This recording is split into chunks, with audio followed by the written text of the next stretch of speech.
ذکر تین طرح کے ہوتے ہیں۔ ایک ذکر زبان سے ہوتا ہے، جیسے زبان سے اللہ تبارک و تعالیٰ کی ثنا و توصیف بیان کرنا، قرآن کریم کی تلاوت کرنا، وعظ و نصیحت کرنا، توبہ استغفار، دعا کرنا، نیکی کی دعوت دینا، یہ سب اللہ تبارک و تعالیٰ کے بلا واسطہ ذکر ہے۔ اسی طرح درود پاک پڑھنا، نعت رسول مقبول صلی اللہ علیہ وسلم پڑھنا، اللہ تبارک و تعالیٰ کے نیک بندوں کا ذکر کرنا، انبیاء، اولیاء، صلحاء کے واقعات بیان کرنا، یہ سب اللہ تبارک و تعالیٰ کے بالواسطہ ذکر میں شامل ہے۔ اسی طرح ذکر کی دوسری صورت قلبی ذکر ہے، یعنی دل سے اللہ تبارک و تعالیٰ کا ذکر کرنا۔ مثلا اللہ تبارک و تعالیٰ کی ذات اور اس کی صفات کے دلائل پر غور کرنا، اللہ تعالیٰ کی تخلیق کردہ چیزوں کے بارے میں غور و تفکر کرنا، اللہ تعالیٰ نے جو انعامات و اکرامات فرمائے ہیں ان کو یاد کرنا، دین اسلام کی تعلیمات و احکامات کے بارے میں سوچنا، اللہ تبارک و تعالیٰ کے احکامات کی تکمیل کے سلسلے میں غور و فکر کرنا۔ اسی طرح اگر کوئی اہل علم سے سوال کرے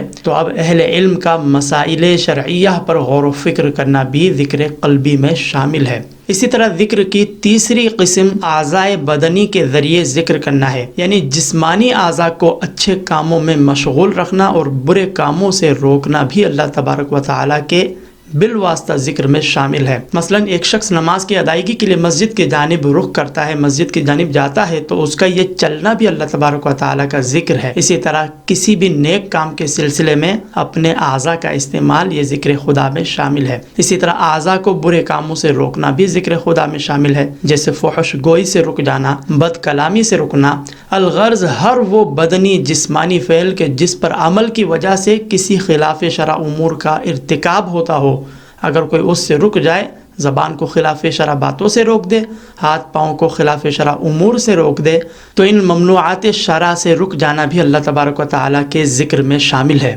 تو خلاصہ کلام یہ ہے کہ ذکر کے بے شمار فضائل و برکات وارد ہے، صرف اللہ کا ورد کرنا یہ ذکر میں شامل نہیں، بلکہ یہ ایک وسیع مفہوم رکھتا ہے۔ لہذا ذکر اللہ میں زندگی بسر کی جائے، کیونکہ جب بندہ اللہ تبارک و تعالیٰ کا ذکر کرتا ہے تو اس کے ذکر کی بدولت اسے دنیا و آخرت کی بھلائیاں نصیب ہوتی ہے، اس کا باطن پاک و صاف ہو جاتا ہے، شیطان اس کے دل سے دور ہو جاتا ہے۔ ذاکر یعنی اللہ تبارک و تعالیٰ کے ذکر کرنے والے کی روح فرحت و اطمینان محسوس کرتی ہے، اس کے قلب پر سکینہ نازل ہوتا ہے۔ اللہ تبارک و تعالیٰ کا ذکر کرنے والا اللہ تعالیٰ کی رحمت کے سائے میں آ جاتا ہے۔ یہی نہیں بلکہ اللہ تبارک و تعالیٰ کا ذکر ایمان کامل کی نشانی ہے، اور یہ ذکر الہی اللہ تعالیٰ کے عذاب سے نجات دلانے والا ہے۔